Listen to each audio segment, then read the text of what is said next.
President Muhammadu Buhari inaugurates new cabinet. Zainab Ahmed retains position as Minister of Finance.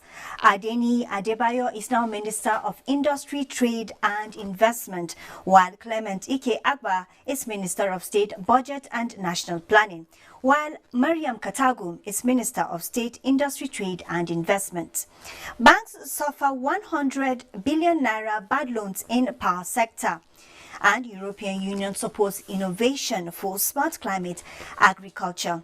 In the global market, US features bullish in early trading. The program is Business Express, reaching you from Abuja, the nation's capital, on the network service of the Nigerian Television Authority. I am Amina Nujemi. Thank you for joining us on the program.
The Nigerian Deposit Insurance Corporation, NDIC, has signed a memorandum of understanding with the Korea Deposit Insurance Corporation, KDIC, to facilitate the robust implementation of the deposit insurance system in the two countries.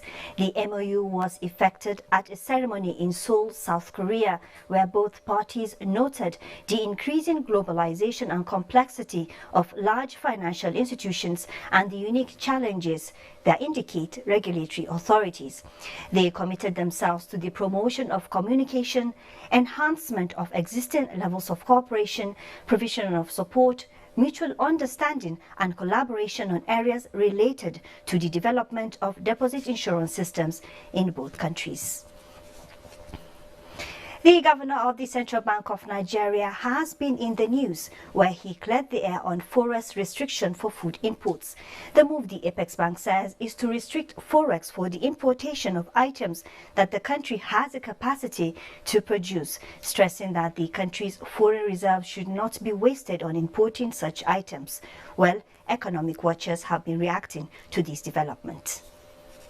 Treaty that I'm aware of, WTO, ECOWAS, AFC, Continental, none of them that places obligation on central bank to fund import and export. It is none.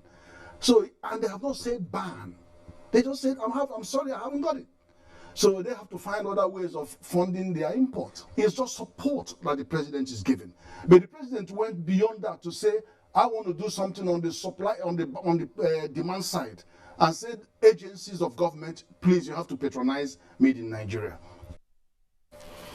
And latest data from the National Bureau of Statistics shows that a total of 100.42 billion loans by banks in Nigeria have been recorded as non-performing. The power sector, energy sector, out of 22 sectors, accounted for a fifth biggest share of banks' 1.69 trillion non-performing loans. Total debt owed by power firms to banks stood at 683.93 billion naira at the end of April. A breakdown of the banking sector credit to the private sector shows the power and energy sector got the seventh biggest credit from banks. The oil and gas sector received the lion's share of 15 trillion naira. Bank loans followed by the manufacturing sector, government and general commerce. Meanwhile, agricultural and climate experts have converged in Abuja to brainstorm on practical ways to make agribusiness more vibrant and modern to create value for farmers. Food and Agricultural Organization estimates that the agricultural sector is expected to produce over 40% more food by 2050, but that is not likely to be, as recent impact assessment indicates that by 2030, 9 out of the 10 major crops in the world will experience reduced growth rate and likely to experience increase in price due in part to climate change and insufficient funding to support small-scale farmers. To attract more private capital. This is why, under the European External Investment Plan, recently adopted, there have been instruments approved for around 3.5 billion euros of guarantees. We're not just talking about it, but yet we are saying we are putting our own money, our own resources into it. So kind of encourage you also put your own money. Tefa Abraham, a financial and development economist who is a member of the Nigerian Economic Society, is in the studio, and we'll be talking about the expectations of the new ministers and shaping Nigeria's economy. Tefa, welcome to Business Express. Thank you once again, Aisha. Happy to see you. Thank you very much. Yeah. The new ministers have been inaugurated by the president. Zainab Ahmed has retained her position. From your standpoint, what would be your expectations for these ministers, looking at where the Nigerian economy is currently? Okay, thank you very much again for this opportunity. Already, the projection for GDP for 2019 is 3% in the 2019 budget, although the World Bank revised it to 2.3. By first quarter of 2019, the Nigerian economy grew around 2.1. So compared to the fourth quarter of 2018 of 2.38, you can see that the economy recorded like a downward growth from 2.38% in fourth quarter of 2018 to 2.1 in first quarter of 2019. By appointing these ministers and giving their portfolios, what it signals is that because the election of President Muhammadu Buhari is a social contract between the Nigerian people and the president, meaning a principal-agent relationship has been established with the president promising he will do this, but he cannot do everything. So structured into sectors, these ministers represent the vision of the president for each and every sector of the economy. So by appointing these people, we now have a clear trajectory of how these sectors by ministry we begin to run in terms of program implementation. Now, looking at some of these key ministries like finance, industry, trade and investment, budget and national planning, specifically addressing the Nigerian situation, what do you expect to see in this second phase of the journey? Okay, the Ministry of Budget, Finance and National Planning is very central, especially in implementing informing the framework for Nigeria's annual budget and Nigeria's medium-term framework, which is the ERGP. What we expected now from every other ministry is to connect to the vision of the ERGP as overseen by the Ministry of Budget, Finance and Planning, and to ensure that whatever they are doing is being monitored by key performance indicators, and to ensure that it's connected to the ERGP and the overall goal of the SDGs. The Ministry of Budget, Finance and National Planning has the capacity to ensure that ministries get these key performance indicators to help them monitor their goals as per the vision of the government expressed in the ERGP. Now, talking about the vision of the government, you're talking of the ERGP. Where would you say Nigeria is in the journey in achieving the set objective? For the ERGP, you mean? Okay, generally, if you look at the growth target set for the ERGP, it's higher than what we see in the every year budget from 2017, 18, and 19. Already, the lifespan for the ERGP is 2017 to 2020. We're already in 2019, and these ministers are coming in to implement the budget from August. You can see we're already halfway down the year. But remember, when the budget assented to the 2019 Appropriation Act, and observe that there's a 90 billion difference. He made it clear that as soon as ministers come on board, there'll be need for re-engagement with the National Assembly. And by these ministers that have been appointed, we notice that some new ministries have been created, like humanitarian affairs, disaster management, and social development.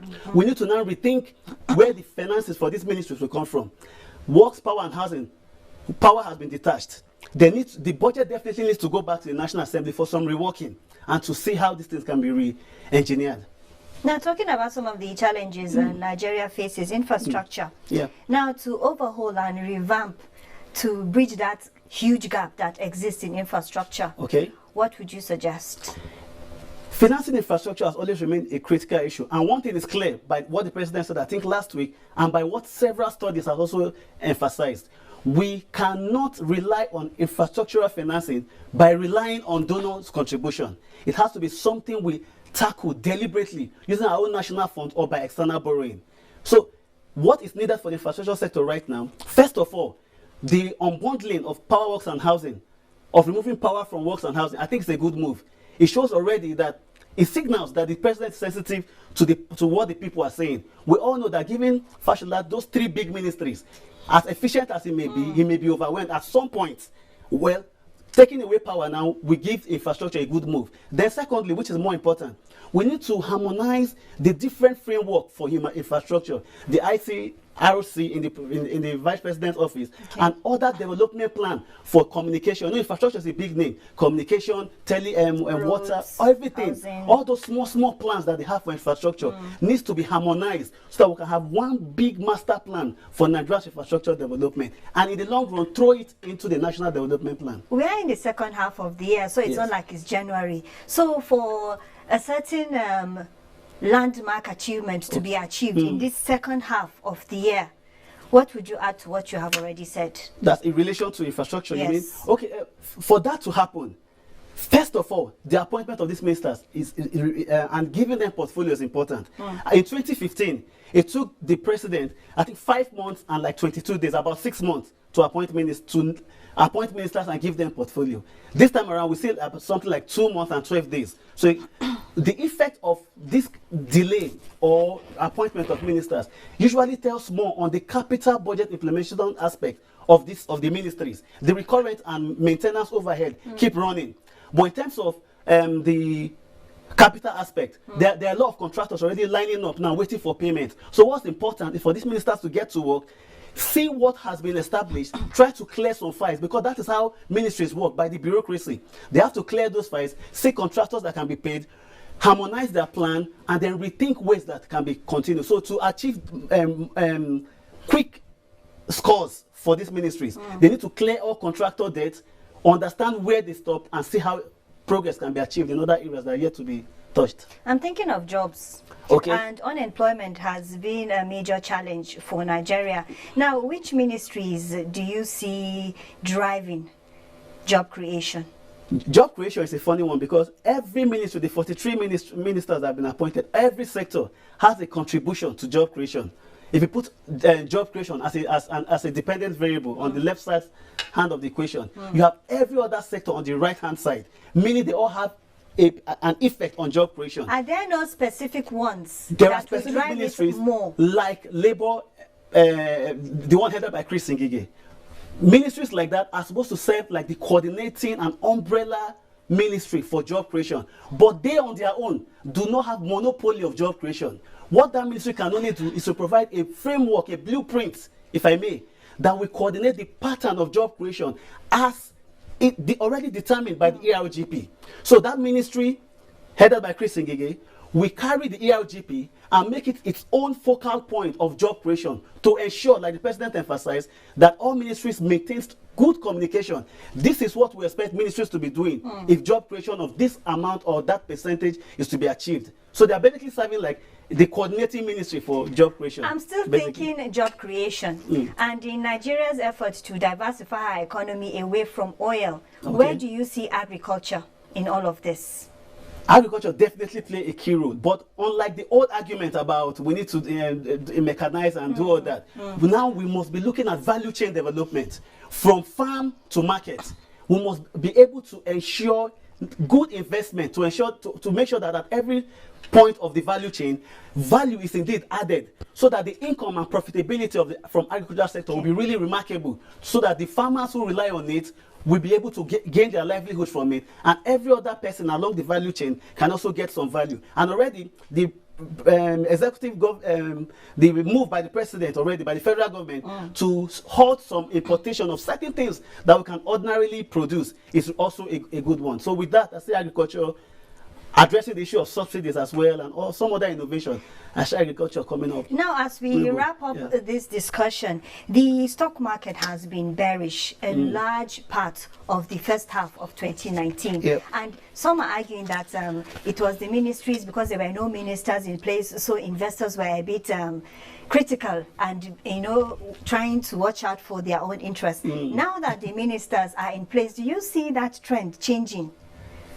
There's definitely a link in the economic literature from political appointment or political decisions having effect on the stock market, which comes from the information sensitivity of the stock market. So clearly, if you remember when the president was appointed in came on board in 2015, his announcement had a positive impact on the stock market. In 2019, however, it had a negative effect.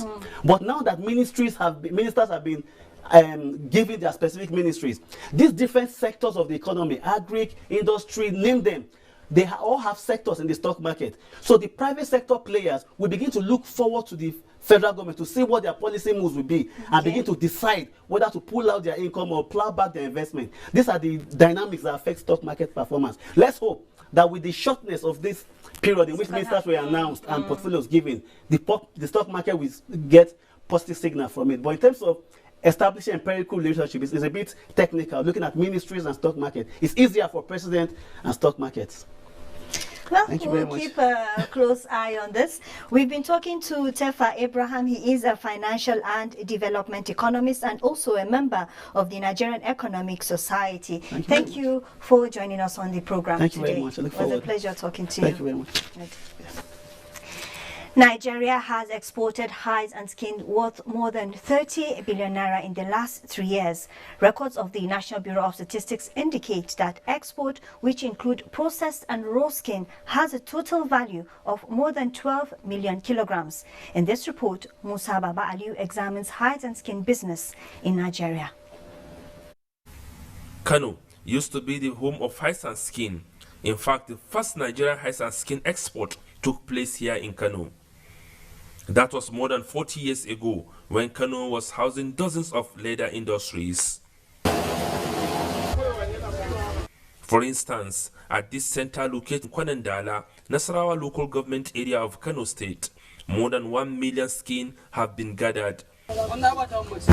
Close to 500 youth are working at the center, cleaning and applying salt on the skin to protect it from getting rotten.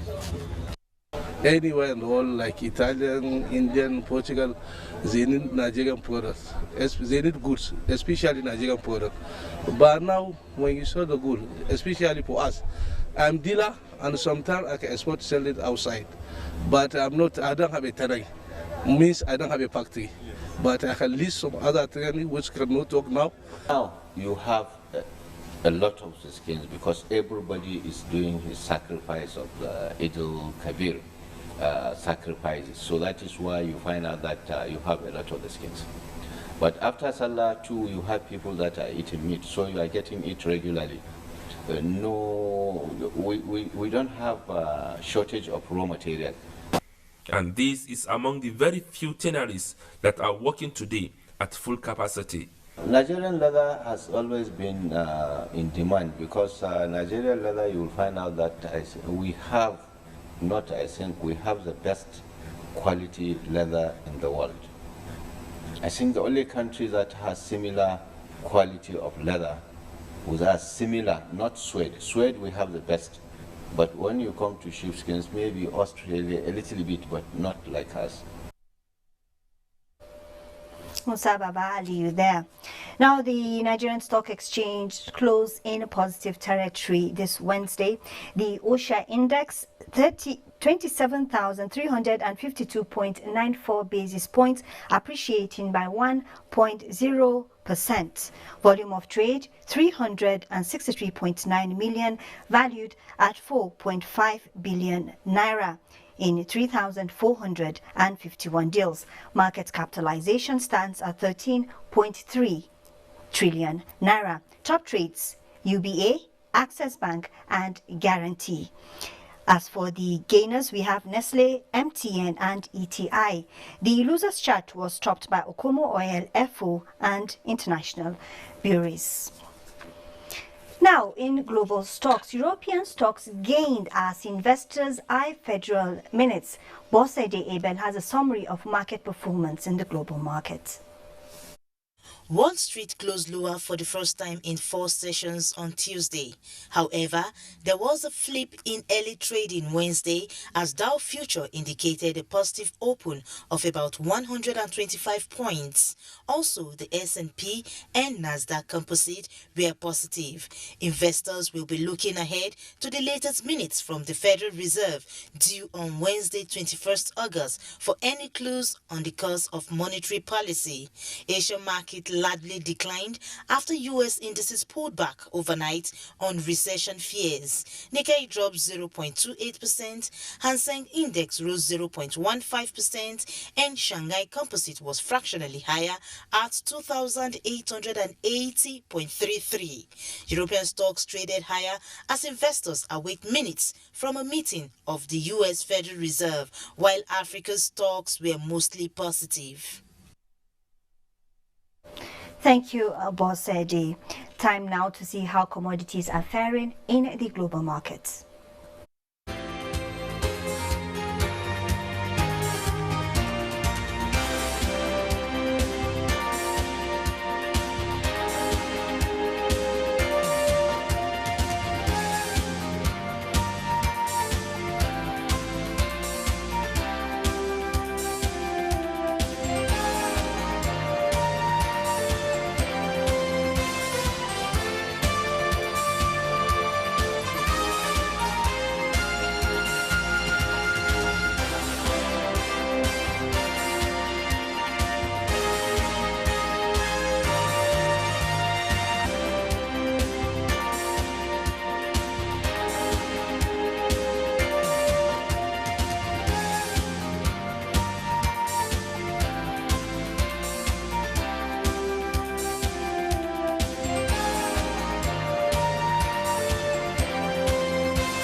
Naira weakens on lower oil prices. Here are the rates for major currencies against the Naira on the foreign exchange market.